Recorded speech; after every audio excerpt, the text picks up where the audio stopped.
आज हम आपको दिखाएंगे simple to do breathing exercises जिसको बोलते हैं प्राणायाम। 3 बेसिक टाइप के प्राणायाम होते हैं। पहला होता है पूरक, ब्रीदिंग इन कंप्लीटली। दूसरा होता है रेचक, that is breathing out, exhalation. और तीसरा होता है कुंभका, that is retention, holding your breath. तो चलो करते हैं पहले एक्सरसाइज। स्पाइन को सीधा रखिए, अपने हाथों को ज्ञान मुद्रा में रखिए और आंखें बंद करके preferably take a deep breath पूरक। अभी करेंगे ब्रीदिंग आउट।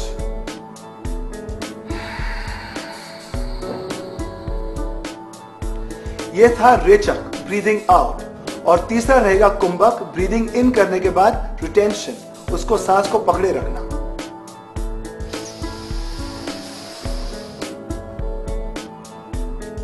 होल्ड करना है जिससे कार्बन डाइऑक्साइड की टॉलरेंस बढ़ जाती है। तो इस एक्सरसाइज और अभ्यास से आपके ब्रेन को ऑक्सीजन की मात्रा कमी कभी महसूस नहीं होगी। योगा में कपालभाति प्राणायाम एक संजीवनी प्राणायाम है। कपाल का मतलब है फोरहेड और भाति का मतलब है तेज। तो आइए करते कपालभाति। हाथों को फिर से ज्ञान मुद्रा में लेके जाइए। एक लंबी सांस खींचकर अपने पेट को ब्रीद आउट करके, कांस्टेंट कंटिन्यूअस ब्रीद आउट करके आप ये कपालभाति करेंगे। जैसे कि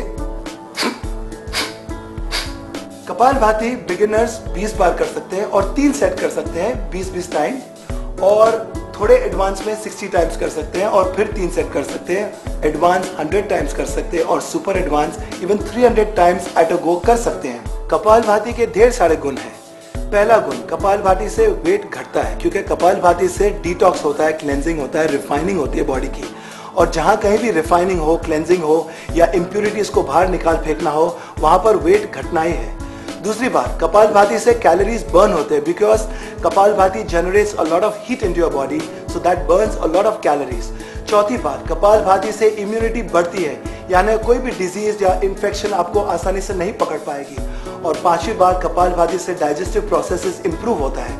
अभी हम करेंगे अनुलोम विलोम। अनुलोम विलोम मीन्स नाड़ी शोधन, which means purification of your energy channels. Right nostril को अंगूठे से ब्लॉक कीजिए और अपने 2 उंगलियों को सरल सीधा रखिए। लेफ्ट नॉस्ट्रिल से आप सांस को अंदर खींचिए, फिर उसको ब्लॉक कीजिए और राइट नॉस्ट्रिल से छोड़िए। फिर राइट नॉस्ट्रिल से सांस को अंदर खींचेंगे, ब्लॉक करके लेफ्ट से छोड़ेंगे। ये आप 20 बार कर सकते हैं।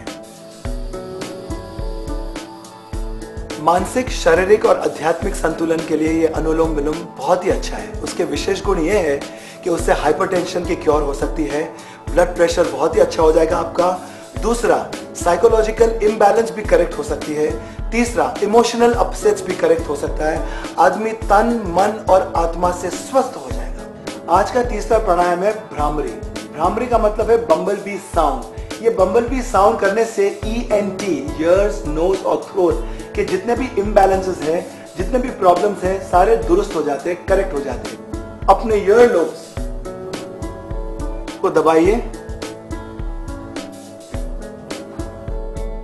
बाहर का साउंड अंदर नहीं आना चाहिए। और अपनी आंखों के ऊपर फिंगर टिप्स को जेंटली रखिए। Take a deep breath.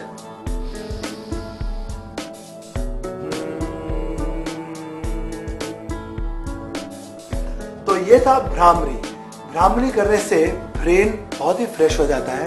अंदर वाइब्रेशन करने से आपके अंदर के ब्रेन कॉन्वोल्यूशंस ज्यादा एक्साइट हो जाते हैं, इग्नाइट हो जाते हैं और आप एकदम वाइब्रेंट और रेडियंट हो जाते हैं। तो वक्त है आज के टिप का। A pranayama a day keeps a doctor away. तो आप एक प्राणायाम तो रोज ही करना प्लीज। जमीला लखनऊ से लिखती हैं कि सीढ़ी चढ़ते वक्त उसकी सांसें फूल जाती है। तो मैं कहूंगा जमीला, पहली बात आप सीढ़ियां आराम से चढ़े, 1 step at a time, breathing in, breathing out, breathing in, breathing out। अगर आप अपनी सांसों को रेगुलेट करके सीढ़ियां चढ़ेंगी तो आपकी सांसें कभी भी नहीं फूलेंगी।